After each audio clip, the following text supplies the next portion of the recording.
ठीक है, तो हमने पिछली क्लास में गुप्तकाल करा था और आज हम लोग जो हैं उसके बाद का यानी पोस्ट गुप्ता पीरियड यानी गुप्तकाल करेंगे।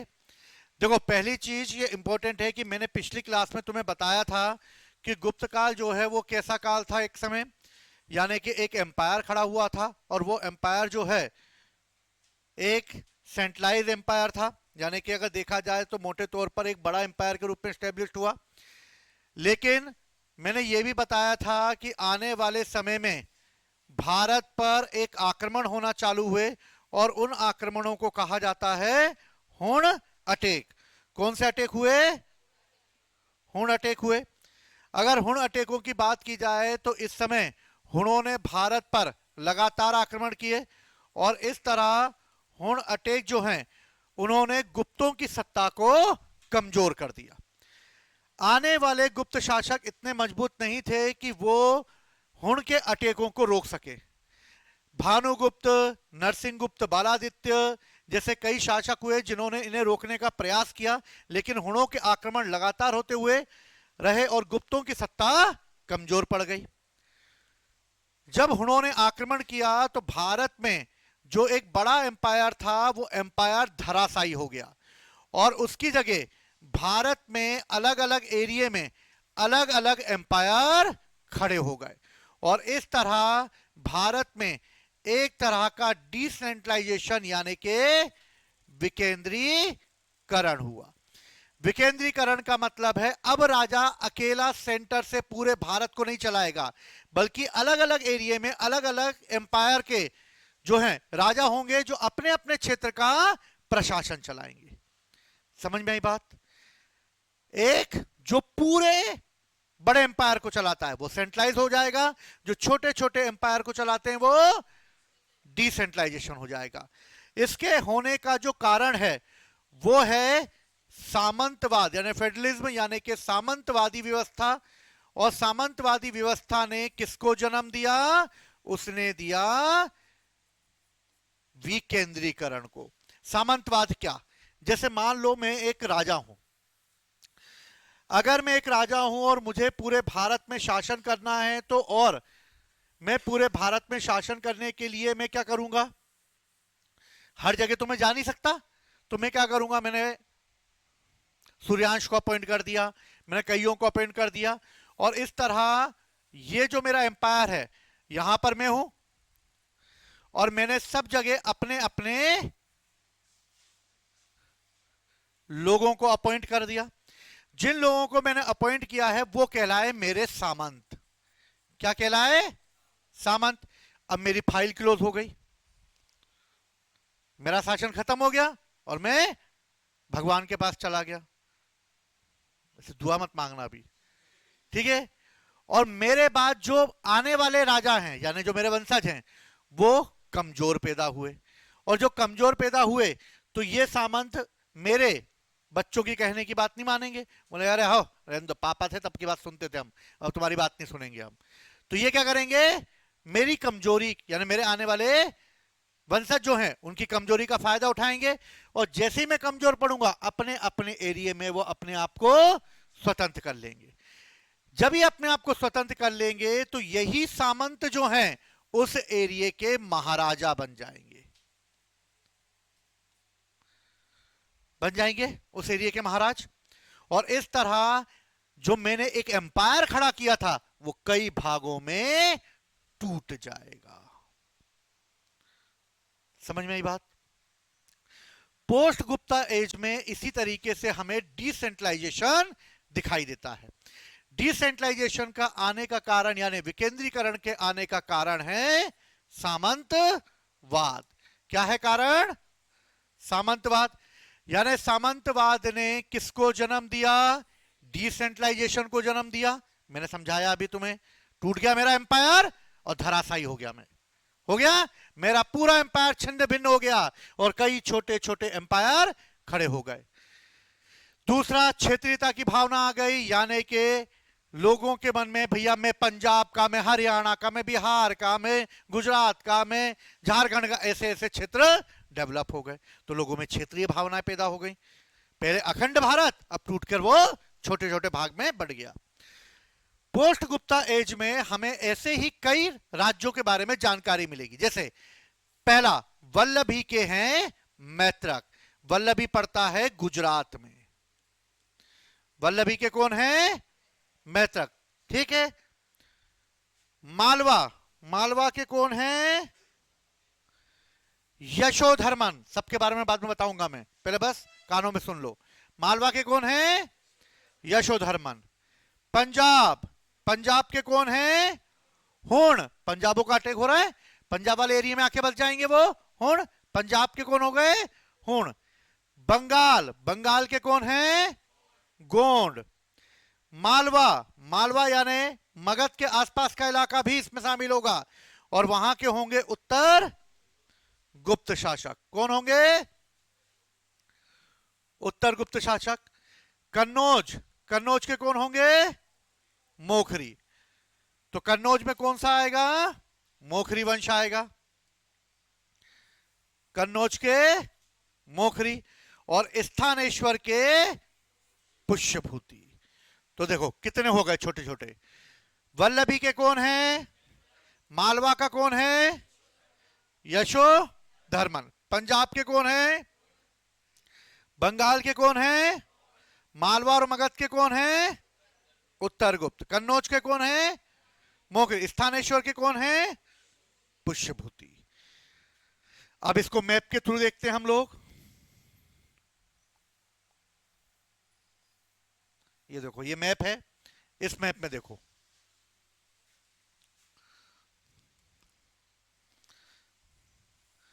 ये मैत्रक हो गए गुजरात के, दिखाई दे रहा है। स्थानेश्वर के पुष्यभूति हो गए, पंजाब के हुण हो गए, कन्नौज के मोखरी हो गए, बंगाल के गोंड हो गए। लिखा नहीं है यहां पे, बंगाल के गोंड है। लेट गुप्ता यानी उत्तर गुप्त। ठीक। इसके बाद मालवा में भी उत्तर गुप्त हो गए। ठीक है। और कौन बचा? पुष्यभूति हो गए, मैत्रक हो गए, लेट गुप्ता हो गए, गोंड हो गए, मैत्रक हो गए और हुण हो गए। क्लियर है? तो देखो किस तरह एक एम्पायर खड़ा था और किस तरीके से एम्पायर नॉर्थ इंडिया का टूट गया, और टूटकर छोटे छोटे एम्पायर खड़े हो गए। क्लियर है? अब देखो इसमें क्या होगा कि ये सभी एम्पायर अपने आप को प्रभावशाली बनाना चाहेंगे, और प्रभावशाली बनाने के लिए इन सभी राज्यों के बारे में हम लोग अलग अलग तरीके से देखेंगे। जैसे सबसे पहले हम देखते हैं गुजरात का वल्लभी विश्वविद्यालय। कौन सा विश्वविद्यालय? वल्लभी। वल्लभी विश्वविद्यालय भारत का एक ऐसा विश्वविद्यालय है जहां पर पढ़े हुए विद्यार्थी आईएएस आईपीएस बनते थे। यानी उस समय के जितने भी एम्पायर थे और उनमें जो प्रशासनिक अधिकारी होते थे, जो एडमिनिस्ट्रेटर होते थे, वो सब के सब वल्लभी यूनिवर्सिटी से पढ़ा करते थे। तो भारत में 3 यूनिवर्सिटी हैं। पहली यूनिवर्सिटी तक्षशिला यूनिवर्सिटी, ठीक, या पाकिस्तान में है, और विश्व की सबसे पुरानी यूनिवर्सिटी है, लेकिन भारत की नहीं, क्योंकि पाकिस्तान पहले भारत में था लेकिन अब नहीं है। तो विश्व की सबसे प्राचीन यूनिवर्सिटी तक्षशिला। दूसरी नालंदा। नालंदा यूनिवर्सिटी भारत की सबसे प्राचीन यूनिवर्सिटी है, और इसकी स्थापना हम लोगों ने कल पढ़ा था, किसने करी थी? कुमारगुप्त ने। किससे करी थी इसकी स्थापना? और बाद में तुर्की सेनापति बख्तियार खिलजी ने इसको क्या कर दिया था? नष्ट कर दिया था, धोखे से कर दिया था। तो जितना मैंने तुम्हें गुप्त काल पढ़ाया उससे जाके तुम्हें क्वेश्चंस लगाए, किस किसने लगाए? हाँ, कितने बने? बन रहे 2 1 4 नहीं बन रहे होंगे तो 2 1 4 की कोई दिक्कत नहीं है, वो 2 1 4 तो सिली मिस्टेक से हो गए होंगे, लेकिन बन रहे ना। हमसे क्वेश्चंस बनने चाहिए, बस मेन ये है। हमने पढ़ा, हमसे क्वेश्चन बन रहे, मतलब हम तैयार हो गए। हमने पढ़ा, हमसे कुछ बन ही नहीं रहा, तो जय श्री राम। समझ गए? पंचवर्षीय योजना। अगला वंश, तो भैया वल्लभी में, गुजरात में वल्लभी विश्वविद्यालय था, जहां पर पढ़े हुए विद्यार्थी किस पद पर अपॉइंट होते थे? प्रशासनिक पदों पर अपॉइंट होते थे, यानी उस समय के जितने भी एम्पायर थे वहां पे जितने भी अधिकारी थे सब इस यूनिवर्सिटी से पढ़कर जाते थे। सबके पास कई की डिग्री लाया, वल्लभी यूनिवर्सिटी की, या बरकतुल्ला की, बाहर फेंक देते फाड़ के।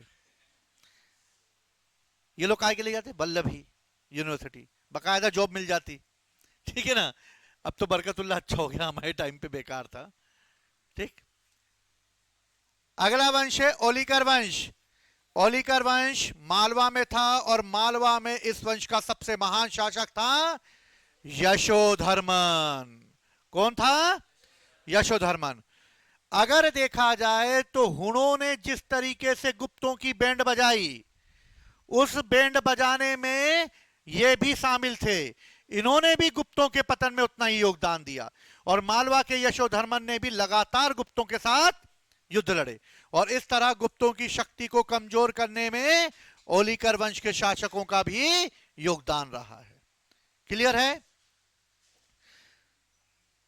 यशोधर्मन इस वंश का एक महान शासक है जिसके बारे में कहा जाता है कि उसने हुणों को भी पराजित कर दिया था, गुप्तों को भी उसने कमजोर कर डाला और हुण आक्रमणकारी तोरमाण और मिहिर कुल को भी उसने पराजित किया। तो ऐसा कौन सा मालवा का शासक था, क्योंकि एमपी का क्वेश्चन है, कई बार एग्जाम में पूछा गया है कि ऐसा कौन सा मालवा का शासक था जिसने हुण शासक तोरमाण को पराजित किया? यशोधर्मन। ऐसा कौन सा शासक था जिसने हुणों की जड़ों को हिला दिया? यशोधर्मन। ये भगवान शिव का भक्त था। किसका भक्त था? भगवान शिव का भक्त था। और ओलिकर वंश के शासकों ने भगवान शिव की आराधना करते हुए एक मूर्ति बनवाई भगवान शिव की, और वो मूर्ति थी अष्टमुखी। कौन सी मूर्ति थी? अष्टमुखी, जिसमें भगवान शिव के 8 प्रकार के मुख दिखाए गए हैं। लेकिन जब ओलिकर वंश कमजोर पड़ने लगा, इसके शासक कमजोर होने लगे, तो ओलिकर वंश के आने वाले शासकों ने जब विदेशियों के आक्रमण को वो झेल रहे थे और उनको लगा कि अब विदेशियों के आक्रमण के कारण भारत में जो है जो इलाका है उनका है वो विदेशियों के अधिकार क्षेत्र में चला जाएगा, तो मालवा में ओलिकर वंश ने अपनी कैपिटल मंदसौर को बनाया था। किसको बनाया था? मंदसौर को बनाया। तो आने वाले शासकों ने क्या किया, भगवान शिव की मूर्ति को मंदसौर में बहने वाली एक नदी है, उस नदी का नाम है शिवना। भगवान शिव के नाम पर उस नदी का नाम क्या है? शिवना। और उन्होंने इस अष्टमुखी मूर्ति को इस शिवना नदी में गाड़ दिया। आक्रमणकारी आए, आक्रमण किया और मंदसौर को तुर्कियों ने अपने राज्य में मिला लिया। आने वाले समय में भारत की मूर्तियों को तोड़ा गया, कई शासकों ने तोड़ने के आदेश दिए। फिरोज शाह तुगलक जैसा शासक हुआ, आने वाले समय में औरंगजेब जैसे शासक हुए जिन्होंने स्पष्ट रूप से मूर्ति तोड़ने के आदेश निकाले, लेकिन यह मूर्ति नहीं तोड़ी जा सकी और यह मूर्ति इन शासकों ने शिवना नदी में बहा दी। कई वर्षों तक यह मूर्ति बाहर नहीं आई, लेकिन आज से 150 साल पहले शिवना नदी में सूखा पड़ गया और जब शिवना नदी में सूखा पड़ा तो शिवना नदी के पानी का लेवल डाउन होगा और डाउन हुआ और ये मूर्ति निकलकर बाहर आ गई। जब ये मूर्ति निकलकर बाहर आई तब इस मूर्ति को मंदसौर और भारत सरकार, खासतौर पर राज्य सरकार ने इसके लिए बगल में ही शिवना नदी के बगल में एक मंदिर की स्थापना कर दी और उस मंदिर का नाम है आज पशुपतिनाथ का मंदिर। ये पूरे वर्ल्ड में 2 ही जगह है, एक नेपाल में और एक मध्य प्रदेश के मंदसौर में। इसमें भगवान शिव की अष्टमुखी मूर्ति है। अगर कभी तुम्हें सौभाग्य मिले तो ये मूर्ति या भगवान के दर्शन करने जाना। जब तुम दर्शन करने जाओगे तो मूर्ति बहुत, यानी कि मान लो तुम यहां खड़े होगे जमीन पे, तो ये कैमरा जो लगा है इसके ऊपर तक उस मूर्ति होगी, यानी तुम खड़े हो जाओगे और तुम्हारे यहां तक आएगी। मोबाइल में देखना, जल चढ़ाने के लिए भी तुम्हें झुकना पड़ेगा। पहले तो लोग टच कर लेते थे, लेकिन अब तो भगवान को टच नहीं कर सकते, चारों तरफ उनकी बाउंड्री वॉल बना दी गई। पहले तो भगवान से आके ऐसे लपेट जाते थे, भगवान वो हाय बड़ी, भगवान को ऐसे कर लेते थे। तो भगवान को लपेट लपेट के पसीने की बदबू फलाना सब भगवान को सुंगा देते थे, समझ गए। तो भगवान ने बोल दिया भैया नो मीन्स नो। अब दूर रहो भैया, दूर से जितनी पूजा पाठ करनी कर लेना, टच वच मत करना आप मुझे, ठीक है ना। तो ओलिकवरन के शासक यशोधर्मन एक महान शासक हुआ जिसने कि हुणों के आक्रमण को सफलतापूर्वक रोका भी, अपनी राजधानी मंदसौर को सुरक्षित भी किया, और गुप्तों के लिए ये एक प्रकार से जो है पतन का कारण भी बना। दूसरा, पंजाब के हुण। कौन है? पंजाब के हुण। पंजाब के हुणों की अगर बात करें तो इस समय पंजाब के हुणों ने भारत पर आक्रमण करना चालू किए, और इन आक्रमणकारियों में जो सबसे महत्वपूर्ण है, उन्होंने पहला शासक हुआ जो इसने स्कंदगुप्त के समय आक्रमण किया, वो था खुशनवाज। कौन बताएगा मुझे हुण आक्रमण की जानकारी हमें किस इंस्क्रिप्शन से मिलती है?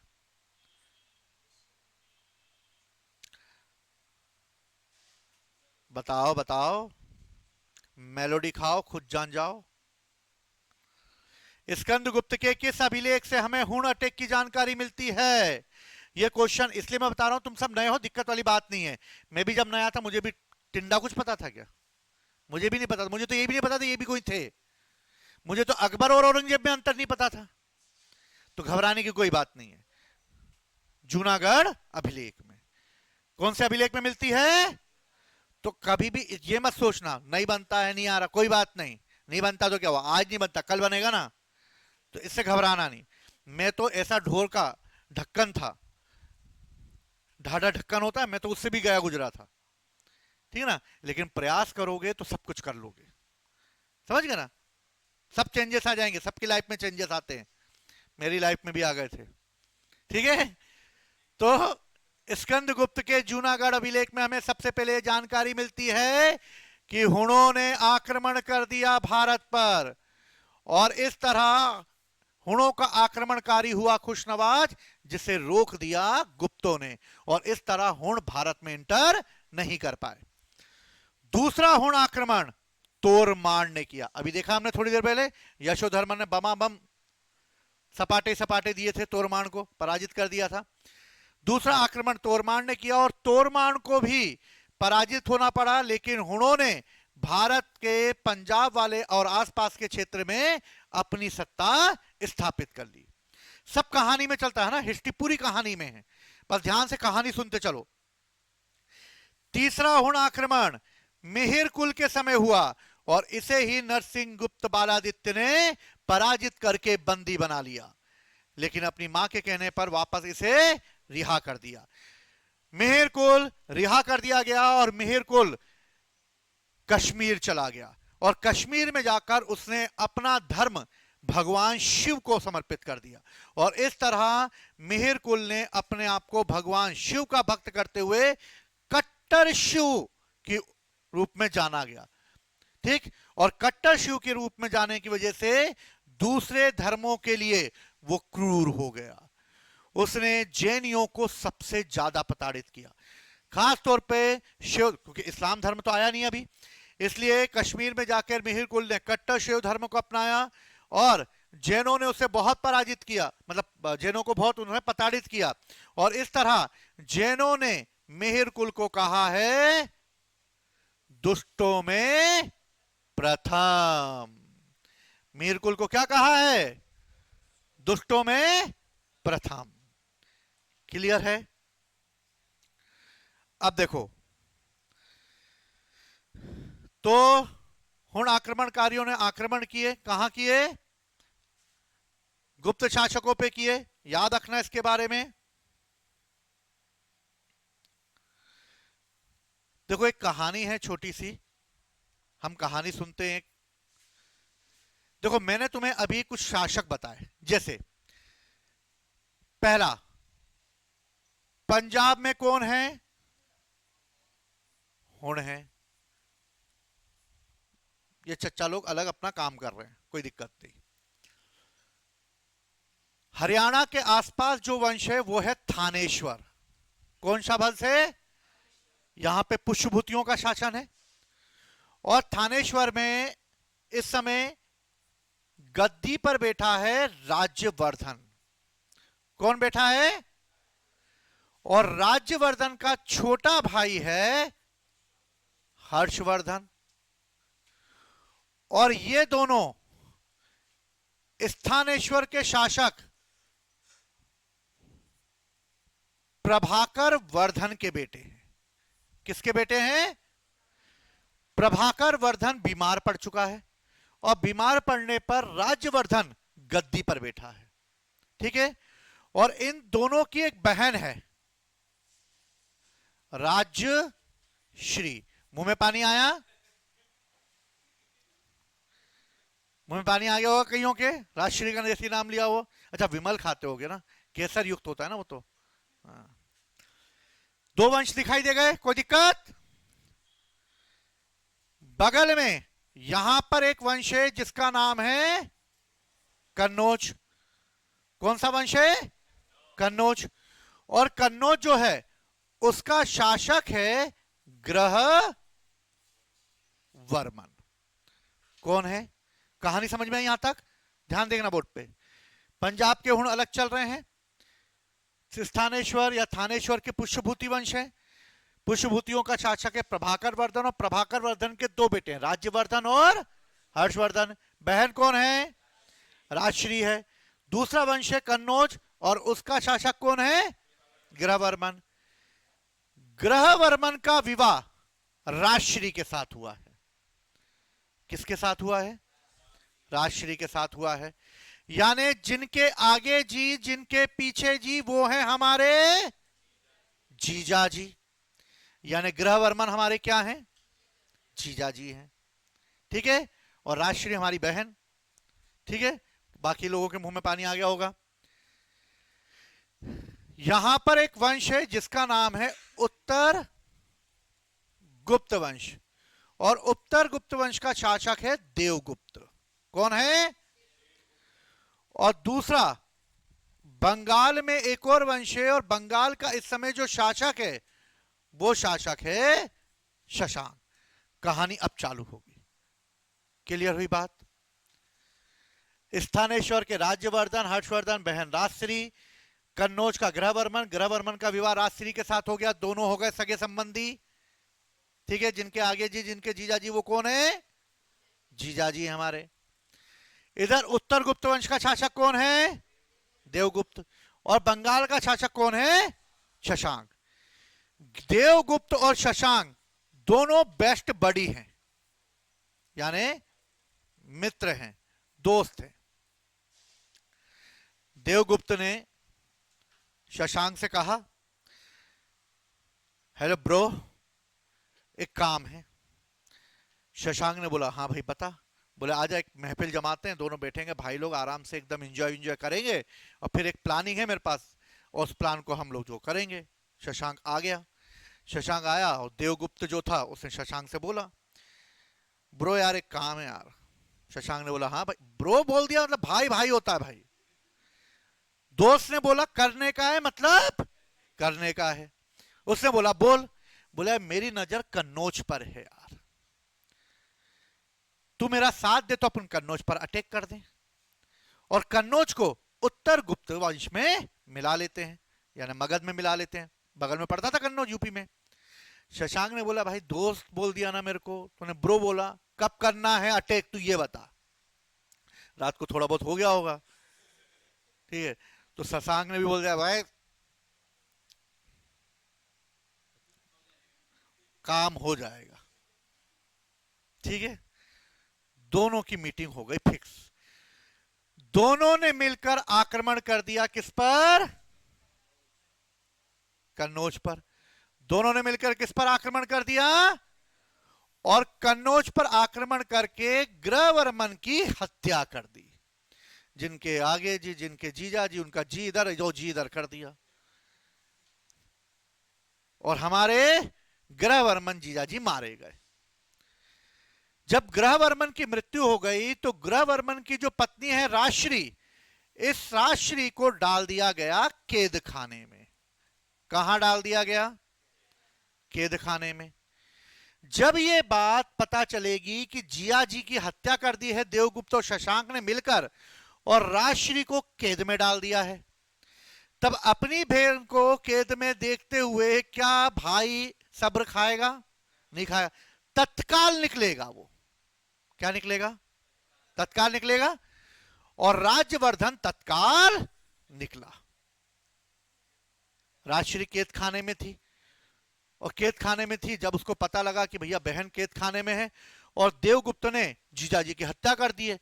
राजवर्धन का खून खोल गया, बोले ऐसे कैसे जीजाजी को मार डाला। और राज्यवर्धन ने अटैक कर दिया देवगुप्त पर। किस पर अटैक कर दिया? देवगुप्त पर। और देवगुप्त की उसने कर दी हत्या। जीजाजी की मौत का बदला ले लिया। कहानी समझ में आई यहां तक? जीजाजी की मौत का बदला ले लिया राज्यवर्धन ने। तभी शशांक को बोला भैया जीजाजी पे अटैक कैसे करा? तो शशांक ने बोला भाई मेरी कोई गलती नहीं, रात को उसने 2 पैक ज्यादा पिला दिए और मैंने देवगुप्त को बोल दिया कि भाई कर देंगे आक्रमण। मैं तो पीछे खड़ा हुआ था, मेरे को तो पता भी नहीं था गृहवर्मन को मार देगा ये।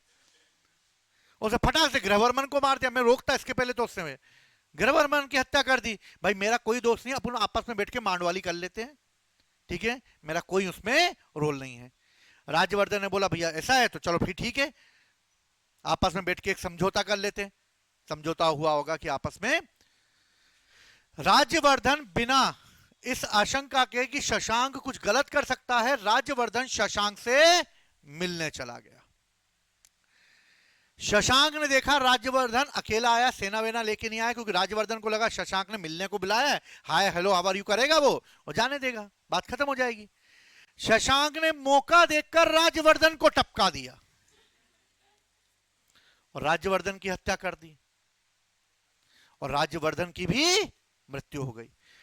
एक तरफ राज्यवर्धन मारा जा चुका है, गृहवर्मन की पहली फाइल क्लोज हो चुकी है, देवगुप्त की हत्या कर दी है राज्यवर्धन ने, दूसरी तरफ शशांक ने हत्या कर दी राज्यवर्धन की। समझ में आया कौन किसकी कर रहा है?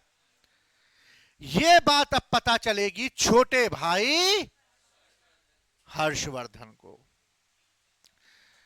छोटा तो छोटा होता है, जैसे ही पता लगा जीजा जी भी टपक गए हैं, बड़े भाई को भी टपका दिया है, बहन अलग कैद खाने में, पिताजी अलग बीमार पड़े हुए हैं, हर्षवर्धन को कुछ समझ में नहीं आया और हर्षवर्धन अपनी सेना लेकर शशांक को मारने निकला। जब वो शशांक को मारने निकला तभी उसे सूचना मिली कि राजश्री कैद खाने से भाग गई है और कैद खाने से भागकर राजश्री जो है वो विंध्याचल के जंगलों में सती होने जा रही है। तभी हर्षवर्धन को पता लगा भैया एक तरफ शशांक को मारूं कि अपनी बहन को बचाऊं, कहीं ये सती हो गई तो लेने के देने पड़ जाएंगे। तो भैया हर्षवर्धन भागा किसके पीछे? राजश्री के पीछे। और राजश्री जो है विंध्याचल के जो जंगल थे उसमें रोते रोते जा रही थी कि सती हो जाऊंगी, सती हो जाऊंगी। तभी एक बौद्ध भिक्षु था वहां पर, उससे सुन लिया कि एक महिला जो है वो सती होने जा रही है। उसका नाम था दिवाकर मित्र। और दिवाकर मित्र ने सूचना हर्षवर्धन तक पहुंचा दी कि भैया एक महिला जंगल की ओर रोते रोते जा रही है कि सती हो जाएगी, सती हो जाएगी, लकड़ियां इकट्ठा कर रही है, ठीक है ना। और जब वो हर्षवर्धन राजश्री को रोकने के लिए जंगल की ओर भागा, बकायदा लकड़ी वकड़ी इकट्ठी हो चुकी थी, राजश्री खड़ी हो चुकी थी, राजश्री माचिस की तीली में आग लगा के जैसे सती होने ही वाली थी, तभी पहुंच गया, फटा पोस्टर निकला हीरो। और हर्षवर्धन तभी पहुंचा और उसने बोला ओ बहन, और उसको सती होने से रोक दिया। अब बेचारी राजश्री बोले भाई मैं क्या करूंगी, पति मर गया है मेरा, कन्नौज की मैं महारानी हूं, क्या होगा मैं। हर्षवर्धन ने बोला टेंशन मत ले, तेरा राज्य मैं संभाल लूंगा।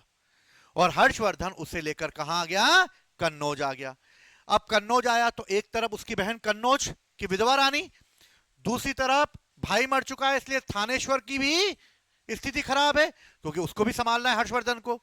इसलिए हर्षवर्धन ने निर्णय लिया कि अपनी बहन की सुरक्षा के लिए वो अपनी राजधानी परिवर्तित कर देगा और हर्षवर्धन अपनी राजधानी कन्नौज ले गया। और कहा जाता है कि राजश्री और हर्षवर्धन दोनों कई दिनों तक समान रूप से गद्दी पर बैठते थे। लेकिन बाद में राजनीति से संन्यास ले लिया राजश्री ने, और हर्षवर्धन ने कन्नौज को अपनी राजधानी बनाकर अपना एम्पायर खड़ा किया। लेकिन चच्चा तो बचे हो गए, शशांक, और शशांक अलग से बंगाल में एंजॉयमेंट चल रहा उसका अलग। अब क्या किया जाए? तो भैया हर्षवर्धन हमेशा शशांक को पराजित करने की योजना बनाता रहा, लेकिन जब तक वो जीवित रहा तब तक वो शशांक को पराजित नहीं कर पाया। शशांक के मरने के बाद 632 में उसने बंगाल को अपने एम्पायर में मिलाया। समझ में आई कहानी?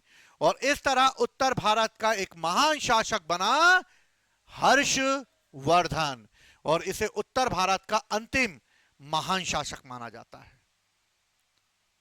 कहानी समझ में आ गई है? क्लियर? कौन किसको चाकू घोंप रहा है? समझ गए? चलो, तो अब हम इसमें देखते हैं इसको। तो भैया गोंडों का शासक कौन हुआ? शशांक हुआ। शशांक किस धर्म को मानने वाला था? तो शशांक देव धर्म, शिव धर्म को मानने वाला था। शिव धर्म का वो कट्टर समर्थक था, भगवान शिव का बहुत बड़ा उपासक था, लेकिन वो बौद्धों का विरोधी था। वो बौद्धों से बहुत घृणा करता था, और वो ये कहता था कि अगर कोई मुझे किसी बौद्ध भिक्षु का कटा हुआ सर ला के देगा तो मैं उसे सोने की मुद्राएं दूंगा। उसने असंख्य बौद्ध भिक्षुओं को मौत के घाट उतार दिया।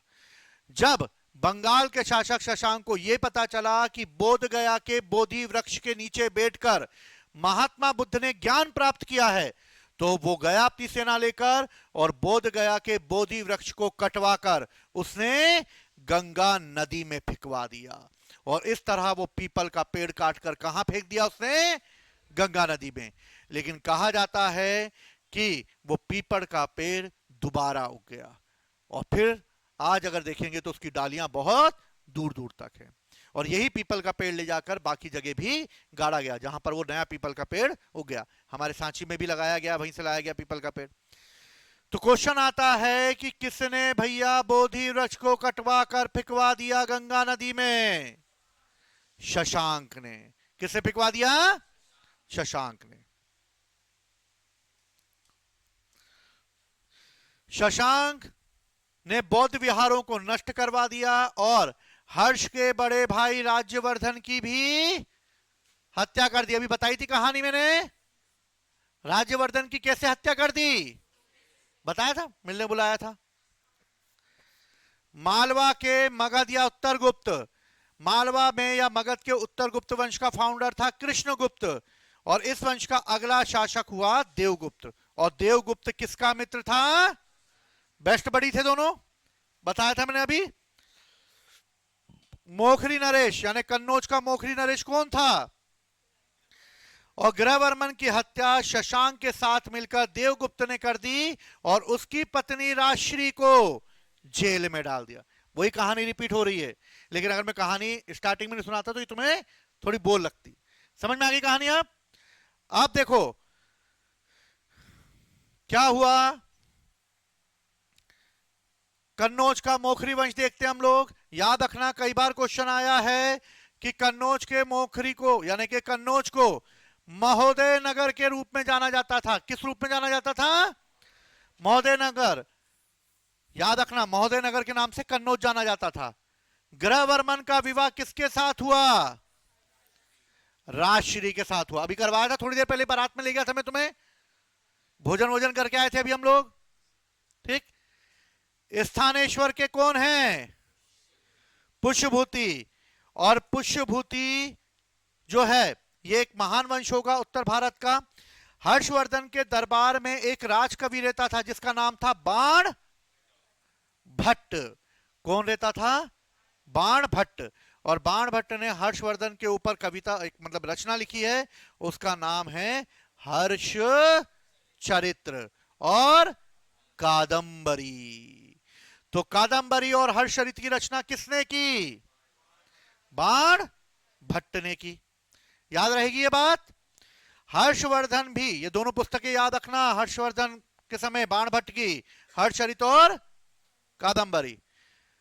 हर्षवर्धन भी एक महान राइटर था, उसने भी कई पुस्तकों की रचना करी है और उसके द्वारा जो पुस्तकों की रचना की गई है, पहली है प्रिय दर्शिका, दूसरी है रत्नावली, तीसरी है नागानंद।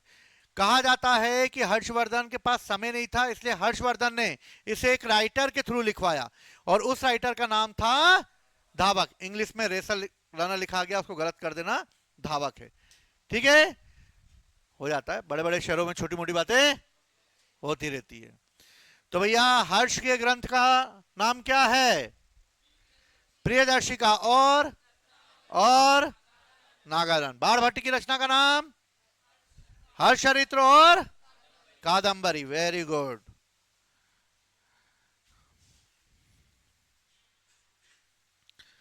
पुष्यभूति वंश कहां पे था? हरियाणा के पास था, मैंने बताया था, हरियाणा के अंबाला के आसपास के जिले में बसा हुआ था।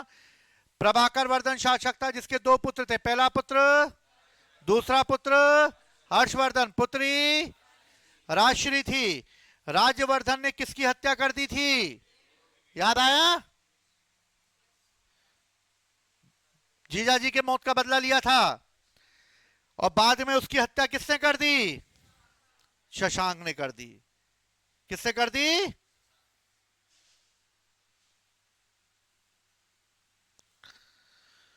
हर्षवर्धन। हर्षवर्धन का टाइम पीरियड है 606।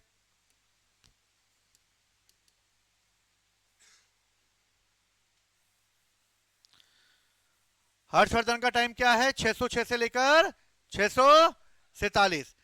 राजश्री सती होने जब जा रही थी तो एक बौद्ध भिक्षु ने इसके बारे में बताया था, जिसका नाम क्या था? दिवाकर मित्र। हर्षवर्धन ने अपनी बहन के लिए स्थानेश्वर को छोड़कर अपनी राजधानी क्या बनाई? कन्नौज बनाई। क्या बनाई? कन्नौज बनाई। अब देखो हर्षवर्धन के समय क्या हुआ, क्या हो गया भैया? अब देखो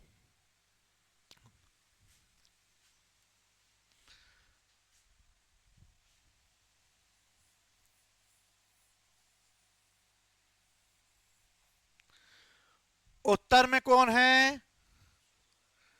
हर्षवर्धन है, यानी वर्धन एम्पायर है। यहां पर एक वंश है जिसका नाम है चालुक्य वंश। कौन सा वंश है? और चालुक्यों की इस समय जो कैपिटल है वो है वातापी। कौन सी है? वातापी। चालुक्यों के नीचे एक और वंश है जिसका नाम है पल्लव, और पल्लवों की कैपिटल है कांची। क्या है? कांची। समझ में आई बात यहां तक? इस समय चालुक्य वंश का जो शासक है वो है पुलकेशन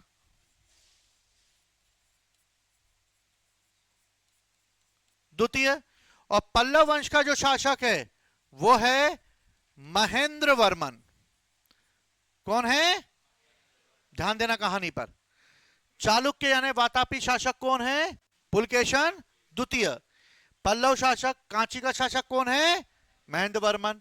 और वर्धन वंश का कौन है? हर्षवर्धन। दक्षिण भारत में एक ड्रामा चल रहा है।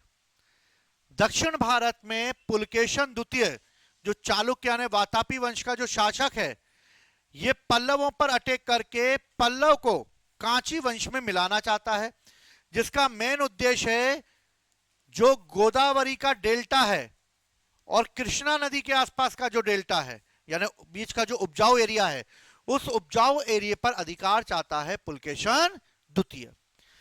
पुलकेशन द्वितीय पल्लव शासक महेंद्र वर्मन पर अटैक करेगा, लेकिन जब वो अटैक करेगा तो उसे सूचना मिलेगी कि हर्षवर्धन दक्षिण की ओर बढ़ रहा है। हर्षवर्धन कहां पर ओर बढ़ रहा है? दक्षिण की ओर बढ़ रहा है।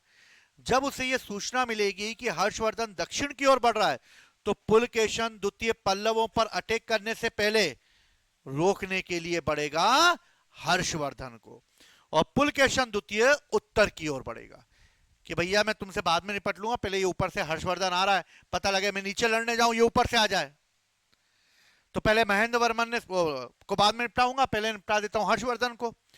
और पुलकेशन द्वितीय और हर्षवर्धन दोनों के बीच अटैक हुआ। जब दोनों के बीच युद्ध हुआ तो इस युद्ध में मेन चीज जो हुई वो ये हुई कि पुलकेशन द्वितीय और हर्षवर्धन दोनों की सेनाएं आमने सामने खड़ी हो गई। पुलकेशन द्वितीय की सेना ने हर्षवर्धन की सेना को पराजित कर दिया। किसको पराजित कर दिया? हर्षवर्धन की सेना को पराजित कर दिया। और पुलकेशन द्वितीय ने बोला भैया नीचे मत जाइयो, मुझे पल्लवों पे अटैक करना है, इसलिए तुम उत्तर भारत में रहो, हम दक्षिण भारत में रहेंगे, और हम दोनों के बीच की जो सीमा है वो सीमा बनेगी रेवा नदी। रेवा यानी के नर्मदा नदी। और इस तरह दोनों के बीच की सीमा किस नदी को घोषित कर दिया गया? नर्मदा नदी। नर्मदा नदी के ऊपर का उत्तरा पथ का स्वामी कौन? हर्षवर्धन। नर्मदा नदी के दक्षिण का दक्षिणा प्रतिस्वामी कौन? पुलकेशन द्वितीय। और इस तरह हर्षवर्धन ने को पराजित कर पुलकेशन द्वितीय ने दोनों राज्यों की सीमा क्या बना दी? रेवा नदी को बना दिया। इसकी जानकारी हमें दक्षिण के वातापी के शासक पुलकेशन द्वितीय के साथ हुए युद्ध से मिलती है, जिसमें 630 से 634 के बीच युद्ध लड़ा गया, जिसमें पुलकेशन द्वितीय ने पराजित कर दिया। और जानकारी मिली हमें रवि कीर्ति, जो कि पुलकेशन द्वितीय का दरबारी मंत्री था, और उसने एक अभिलेख लिखवाया है, और वो अभिलेख है ऐहोल अभिलेख। और ऐहोल अभिलेख में हमें यह जानकारी मिलती है कि पुलकेशन द्वितीय ने हर्षवर्धन को पराजित कर दिया था। समझ में आई बात? लेडीज एंड जेंटलमैन, समझ में आ गई कौन किसको पराजित कर रहा है? ठीक है, पुलकेशन द्वितीय ने पराजित कर दिया। और इसकी जानकारी हमें किससे मिलेगी? रवि कीर्ति के ऐहोल अभिलेख को। रवि कीर्ति किसका मंत्री है? पुलकेशन द्वितीय का है। और दोनों राज्यों के बीच की सीमा क्या होगी? नर्मदा नदी होगी। हर्षवर्धन ने आने वाले समय में खुद को जो है भगवान शिव को मानने वाला था वो पहले, लेकिन उसने बाद में बौद्ध धर्म को अपना लिया, और कहा जाता है कि वो बौद्ध धर्म की महायान शाखा का समर्थक बन गया। हर्षवर्धन ने महात्मा बुद्ध के लिए या उनके प्रचार के लिए कई कार्य किए। इसी क्रम में उसने कश्मीर पर अटैक करके महात्मा बुद्ध का दांत लेकर आ गया। वो क्या लेकर आ गया? दांत, एक भिक्षा पात्र और एक अनोखा मुर्गा प्राप्त किया। किसने? हर्षवर्धन ने। और कश्मीर को भी उसने अपने एम्पायर में मिला लिया। तो कश्मीर से वो क्या लाया था? बुद्ध का दांत लाया था। शशांक की मृत्यु 620 में हो गई, और इस तरह हर्षवर्धन ने 623 में बंगाल को अपने अधिकार क्षेत्र में मिला लिया। ठीक है, 623 तक मिला लिया, क्योंकि तब तक वो नहीं कर पाया। हर्षवर्धन एक महान व्यक्ति था, और उसके दरबार में कई विद्वान रहा करते थे। जैसे सबसे पहले बाण भट्ट, हर्षचरित्र और कादंबरी। मयूर शतक नामक पुस्तक लिखी उसने। और एक चीनी यात्री उसके दरबार में आया, हैन स्वांग। कौन आया? हैन स्वांग। कौन बताएगा मुझे फायान किसके दरबार में आया था? बताओ बताओ, मत शर्माओ। किसके दरबार में? चंद्रगुप्त विक्रमादित्य द्वितीय के दरबार में फायान आया। हैंसवांग किसके दरबार में आया? हर्षवर्धन के दरबार में आया। क्लियर है? हैंसवांग 629 से लेके 645 के बीच में उसने भारत की यात्रा की। ये एक चीनी यात्री था जो कि बौद्ध ग्रंथों का अध्ययन करने भारत आया, क्योंकि चाइना में बौद्ध धर्म फैल चुका था। नागार्जुन ने महायान शाखा के प्रवर्तक जो थे, उन्होंने चाइना में जाके तहलका मचा दिया, और चाइनीज लोगों ने बौद्ध धर्म अपना लिया। और आज भी बौद्ध धर्म अपनाया हुआ है उन लोगों ने। वहां के लोगों को बौद्ध धर्म के बारे में पता करना था, क्योंकि बौद्ध धर्म का जन्म भारत में हुआ, फैल गया वो चाइना में। इसलिए हेन स्वांग बौद्ध धर्म के बारे में और उत्सुकता से जानने के लिए भारत आया और उसे बौद्ध धर्म का और नॉलेज ग्रहण करना था और अध्ययन करना था। वो जब यहां आया तो उसे बौद्ध धर्म के बारे में जो कुछ भी देखा, भारत के बारे में जो कुछ भी सुना, उसने उसको अपनी एक पुस्तक में लिखा। उस पुस्तक का नाम है सी यू की। क्या नाम है? सी यू की। कौन सी बुक है? सी यू की। हेन स्वांग को हर्षवर्धन ने शाक्य मुनि कहा। शाक्य, क्योंकि महात्मा बुद्ध शाक्य के कुल के थे, इसलिए उसे शाक्य मुनि कहा। और भाई साहब भारत में आके घूमता ही रहता था। फिटकरी लगा ली थी उसने पता नहीं कौन सी, और पांव में पता नहीं कौन सी स्केटिंग लगा के वो भारत में घूमता ही रहता था। तो हेन स्वांग ने उत्तर से लेकर दक्षिण तक, यानी कन्नौज से लेकर वो दक्षिण, उसने वातापी के शासक के यहां भी गया, वो पल्लव शासकों के यहां भी गया, उसे बकायदा घूमने फिरने में समय लिया अपना। गया वो नालंदा यूनिवर्सिटी भी गया, वहां जाकर उसने ज्ञान प्राप्त भी किया। भाई साहब ने कोई कसर नहीं छोड़ी। हर्षवर्धन ने इसको पूरा सपोर्ट किया, क्योंकि राजा था हर्षवर्धन, और हर्षवर्धन ने साफ साफ कह दिया, भैया मेरे चीनी दोस्त के बारे में, हेन स्वांग के बारे में कोई भी उल्टा सीधा नहीं बोलेगा। उसने ब्राह्मणों को भी चेतावनी दे दी कि अगर मेरे दोस्त के बारे में किसी ने बोला या किसी ने चिढ़ाया उसको किसी ने छोटी आंख का बोला, उससे कम बाल वाली दाढ़ी वाला बोला, तो भैया उससे बुरा कोई नहीं होगा। और उसने 500 ब्राह्मणों को कन्नौज से देश निकाला दे दिया, क्योंकि वो हर्षवर्धन के पीठ पीछे हेन स्वांग की बुराई कर रहे थे, और उसे हेन स्वांग की बुराई सुनने के लिए अपने कान बंद कर लिए। कोई हेन स्वांग की बुराई नहीं करेगा उसके सामने। समझ गए बात को? वो खुद हर्ष को शिलादित्य के नाम से भी पुकारता है। हर्ष के बारे में कहा जाता है कि उसने 2 सभाओं का आयोजन किया, एक कन्नौज की धर्म सभा और एक प्रयाग की महामोक्ष परिषद, जिसका आयोजन वो प्रत्येक 5वें वर्ष में करता है। कहा जाता है कि इन धर्म सभाओं का आयोजन करने में वो जितना भी कमाता था साल भर में, वो सबका सब वो दान कर देता था। कहा जाता है कि उसने महात्मा बुद्ध की मूर्ति का निर्माण सोने से करवाया, और उसने अपने बराबर की सोने की मूर्ति बनवाई महात्मा बुद्ध की। उसने नालंदा बौद्ध विहार की छत को सोने से ढक दिया। किसको ढक दिया? सोने से ढक दिया। और इस तरह उसने बौद्ध धर्म के प्रचार प्रसार के लिए कन्नौज और प्रयाग की धर्म सभाओं का भी आयोजन किया। और इस तरह हेन स्वांग को बकायदा उसने सभी बौद्ध ग्रंथों के अध्ययन करने के लिए अपनी सहायता भी प्रदान करी। 647 में हर्षवर्धन की मृत्यु हो गई, और हर्षवर्धन की मृत्यु के बाद उत्तर भारत में स्थापित किया गया एक बड़ा साम्राज्य छिन्न भिन्न हो गया, और फिर से एक डिसेंट्रलाइजेशन आया, और वापस से इतने बड़े भारत के एम्पायर को जो है, इतने बड़े भारत के एम्पायर को संभालने के लिए उत्तर भारत में वापस से डिसेंट्रलाइजेशन चालू हुआ, और कई छोटे छोटे राज्य स्थापित हो गए, और इन्हीं छोटे छोटे राज्यों से मिलकर बनेगा उत्तर भारत में एक ऐसा टाइम पीरियड जिसे हम कहेंगे राजपूत काल। क्या कहेंगे? और अब आएंगे राजपूत। इसी समय भारत पर विदेशियों के आक्रमण होंगे, और विदेशियों के आक्रमण को रोकने की जिम्मेदारी इन्हीं छोटे राज्यों पर आ जाएगी, क्योंकि बड़े एम्पायर तो नष्ट हो चुके हैं।